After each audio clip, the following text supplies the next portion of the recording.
Today is March 26th, 2025, and you're listening to Space News First Up. Did you know Space News now has 6 newsletters? We recently added an audio video and live events newsletter and are now launching our bi-weekly China report. To sign up, visit spacenews.com/newsletters. Here are today's top headlines in space. The Space Force is getting $40 million to purchase commercial surveillance, reconnaissance, and tracking services. The service, meanwhile, plans to keep confidential the companies participating in a new space reserve program. The California state government plans to buy $95 million in satellite data to track methane emissions. The Spanish government is investing $15 million into satellite startup Sateliot. And the White House has nominated Greg Autry to be NASA's chief financial officer. First Up is produced by Space News, the industry standard for professional space journalism. Visit spacenews.com for breaking news, policy updates, and original analysis. We begin today with news that the Space Force is getting $40 million to purchase commercial surveillance, reconnaissance, and tracking services. The money was included as an add-on to the fiscal year 2025 continuing resolution funding the federal government approved earlier this month.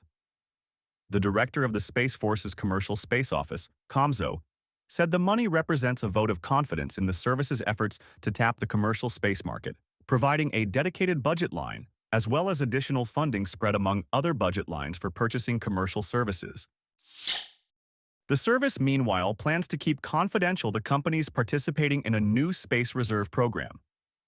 COMSO will not disclose the identities of the companies selected for the Commercial Augmentation Space Reserve (CASR) program, an effort to create a reserve of commercial satellites and services to augment government-owned systems in times of crisis. COMSO says that confidentiality is intended to protect participating companies from potential adversary threats, although those companies can disclose their participation if they choose.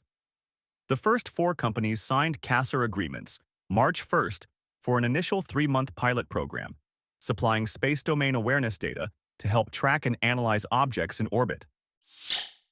The California state government plans to buy $95 million in satellite data to track methane emissions. California Governor Gavin Newsom recently announced the 3-year, $95 million contract award by the California Air Resources Board to nonprofit Carbon Mapper to process and disseminate data gathered by Planet's Tanager hyperspectral imaging satellites.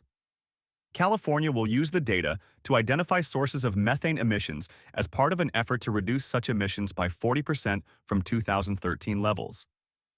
The state government is also providing $5 million to help communities apply the data to reduce emissions. The Spanish government is investing $15 million into satellite startup Sateliot.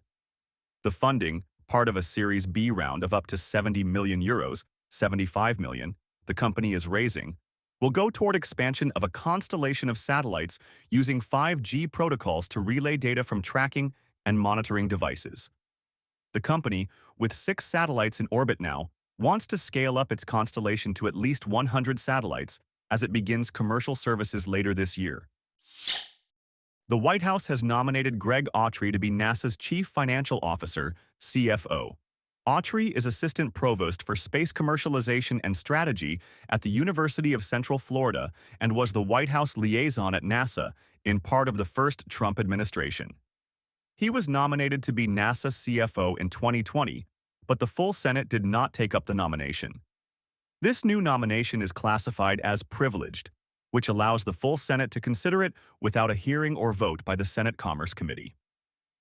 That committee has yet to schedule a confirmation hearing for Jared Isaacman, the White House's nominee, to lead the agency. In other news, Intuitive Machines is emphasizing diversification beyond lunar landers. In an earnings call this week, the company promoted projects such as a satellite network at the Moon to provide communications and navigation services, as well as an orbital transfer vehicle based on its Nova-C lander. Intuitive Machines reported an adjusted EBITDA loss of $41.7 million in 2024 on $228 million in revenue, and the company said it is on track for positive adjusted EBITDA in 2026. The company is among those scheduled to testify at a hearing next week by the House Science Committee's Space Subcommittee on NASA's Commercial Lunar Payload Services program. Maxar Intelligence has developed a visual-based navigation technology that enables aerial drones to operate without relying on GPS. The software, called Raptor, provides a terrain-based positioning system for drones in GPS-denied environments by leveraging detailed 3D models created from Maxar's satellite imagery. Maxar says Raptor represents a shift in Maxar's business strategy from solely providing satellite imagery and data to developing specialized software solutions that leverage that data to address specific market needs. Reuters reports that the government of Vietnam has approved Starlink services on a trial basis. The government said Wednesday that Starlink can provide services in the country with no foreign ownership restrictions through the end of 2030, but limits the number of subscribers to 600,000. SpaceX had worked for several years to win approvals to operate in Vietnam, but encountered roadblocks and government limits on foreign ownership of such services. Izar Aerospace has rescheduled the first launch of its Spectrum rocket for Thursday. The company scrubbed an initial launch attempt of the vehicle from Andøya Spaceport in northern Norway on Monday, citing high winds. Thursday's launch is scheduled for a 3-hour window that opens at 7:30 a.m. Eastern. NASA's Parker Solar Probe mission has won a major aeronautics trophy. The National Aeronautic Association awarded the 2024 Collier Trophy to the Parker Solar Probe mission for its achievement of flying closer to the Sun than any other spacecraft, coming within 6.1 million kilometers in December. The mission team will receive the award at a ceremony in June. Parker is the 4th consecutive NASA mission to receive the Collier Trophy, awarded for the greatest achievement in aeronautics or astronautics in the U.S. It follows the Ingenuity Mars helicopter in 2021, James Webb Space Telescope in 2022, and OSIRIS-REx asteroid sample return mission in 2023.